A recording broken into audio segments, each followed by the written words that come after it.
Anaïs Vaugelade. Depuis la soupe aux cailloux, on lui connaît un penchant pour les loups, entre autres, et on repère aisément ses couleurs d'enfance, du jaune, du vert, du rouge. L'album L'anniversaire de Monsieur Guillaume est comme un conte de randonnée où chaque animal rencontré veut rejoindre Monsieur Guillaume, partant dans un grand restaurant. Et chacun de rêver, qui a un joli pâté, a une croûte de gruyère, un pudding de blé, une tarte au lardon, selon sa condition animale. Même le loup, affamé d'évidence, rêve de gâteaux fondants, car il dit « Quand j'étais un petit loulou, ma maman me préparait un gâteau fondant à chaque anniversaire. » Et quelquefois, il est trop grand pour entrer dans sa vignette. Sa patte s'échappe du cadre. Et quand il devient raisonnable, il la réintègre. Jeanne des Cuisines, la restauratrice, a préparé de son propre chef un repas digne de fédérer tous les goûts et appétits. Des coquillettes au jambon et qui plus est, surmontées de 12 bougies, des coquillettes d'anniversaire.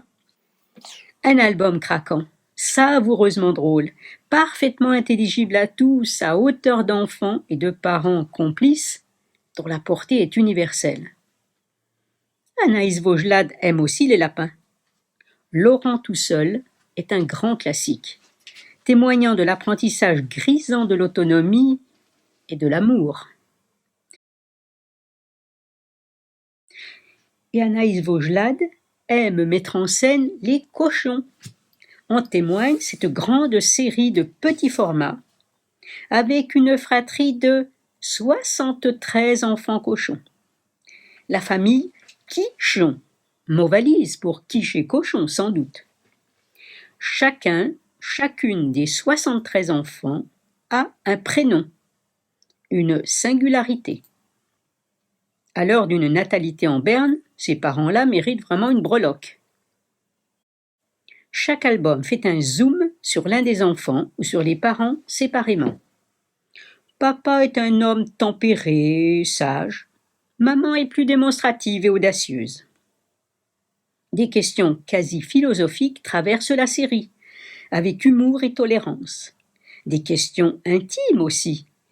Par exemple dans Gloria Quichon, la question « Comment maman cochon a-t-elle rencontré son amoureux parmi 7 milliards de semblables ?»